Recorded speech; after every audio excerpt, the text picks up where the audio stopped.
Anda sudah daftar cerai tapi belum tahu proses persidangannya seperti apa?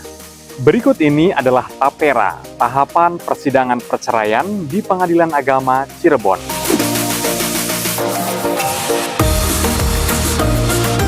Setelah Anda mendaftarkan perkara perceraian di Pengadilan Agama Cirebon, yang perlu Anda lakukan adalah datang ke Pengadilan Agama Cirebon sesuai tanggal yang tertera di dalam surat panggilan sidang yang diantarkan oleh petugas Pengadilan Agama atau petugas Pos Indonesia. Dan bagi Anda yang berperkara secara elektronik, maka surat panggilan dikirim melalui email. Ingat, datanglah ke Pengadilan Agama Cirebon dengan menggunakan pakaian yang layak dan sopan.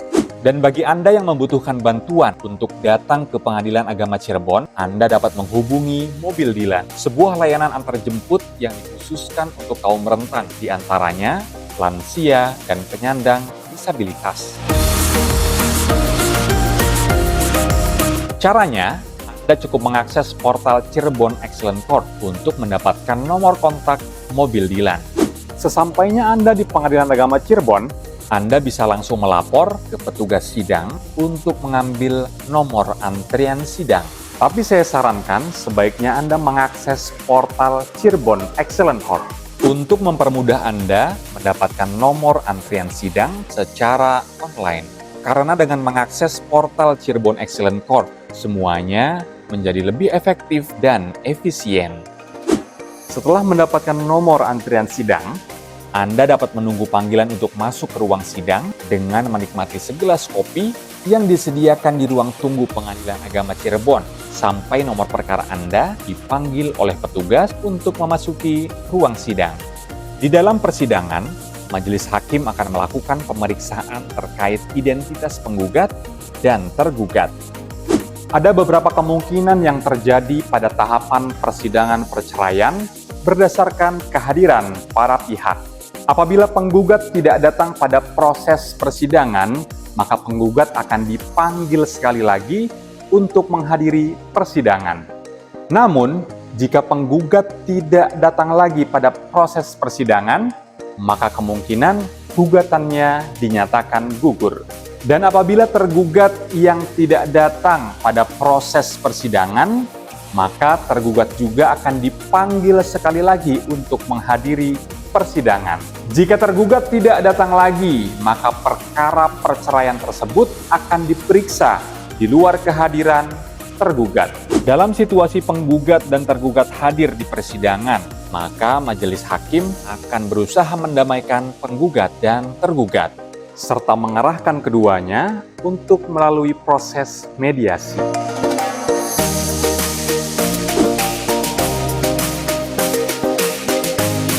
Pada tahap mediasi, apabila upaya damai berhasil seluruhnya, maka penggugat dapat mencabut gugatannya atau meminta dikeluarkan akta perdamaian dari hasil kesepakatan mediasi. Namun, jika pada tahap mediasi, upaya damainya hanya berhasil sebagian atau bahkan tidak berhasil, maka majelis hakim akan memulai pemeriksaan pokok perkara dengan membacakan gugatan dari pihak penggugat. Setelah pembacaan gugatan, pihak tergugat memiliki kesempatan untuk menjawab gugatan penggugat, baik secara lisan maupun tertulis. Tergugat juga dapat mengajukan gugatan balik. Setelah tergugat menyampaikan jawaban, penggugat juga memiliki kesempatan untuk menanggapi jawaban tergugat. Dan setelah penggugat menanggapi jawaban tergugat, tergugat memiliki kesempatan menjawab kembali tanggapan penggugat. Setelah proses jawab jinawab, tahapan selanjutnya adalah pembuktian. Penggugat akan dimintakan bukti untuk menguatkan dalil-dalil gugatannya, dan tergugat akan dimintakan bukti untuk menguatkan bantahannya. Setelah tahapan pembuktian, penggugat dan tergugat menyampaikan kesimpulan akhir terhadap perkara yang sedang diperiksa. Dan bagi Anda yang berperkara secara elektronik, maka pada tahapan jawab jinawab dan kesimpulan dilakukan secara elektronik dengan mengunggah dokumen melalui sistem informasi pengadilan. Setelah tahapan kesimpulan dari pihak penggugat dan pihak tergugat, Majelis hakim akan bermusyawarah untuk mengambil keputusan mengenai perkara yang sedang diperiksa. Dan pada tahapan selanjutnya, majelis hakim akan membacakan putusan hasil musyawarah majelis hakim. Setelah perkara diputus, bagi pihak yang tidak puas atas putusan tersebut, dapat mengajukan upaya hukum selambat-lambatnya 14 hari sejak perkara diputus atau diberitahukan. Dan setelah putusan mempunyai kekuatan hukum tetap, untuk perkara cerai gugat, Pengadilan Agama sudah dapat mengeluarkan akta cerai dan salinan putusan. Sedangkan untuk perkara cerai talak, Pengadilan Agama akan menetapkan hari sidang ikrar talak terlebih dahulu. Kemudian memanggil pihak pemohon dan termohon untuk menghadiri sidang ikrar talak. Jika dalam tenggat waktu 6 bulan sejak ditetapkan sidang ikrar talak, suami atau kuasa hukumnya tidak melaksanakan ikrar talak di depan persidangan, maka gugurlah kekuatan hukum penetapan tersebut. Setelah pelaksanaan sidang ikrar talak dan setelah putusan mempunyai kekuatan hukum tetap, maka untuk perkara cerai talak tersebut dapat dikeluarkan akta cerai dan salinan putusannya.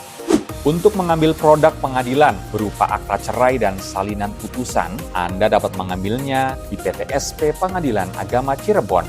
Pengadilan Agama Cirebon juga menyediakan layanan pengiriman produk pengadilan yang diantarkan dengan permintaan pihak yang bertempatkan di kantor kelurahan.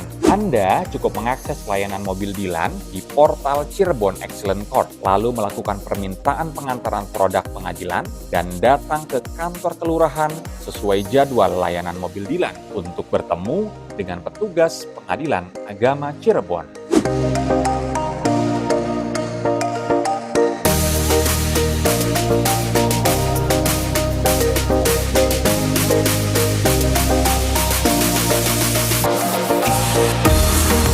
Demikian informasi terkait tahapan persidangan perceraian di Pengadilan Agama Cirebon.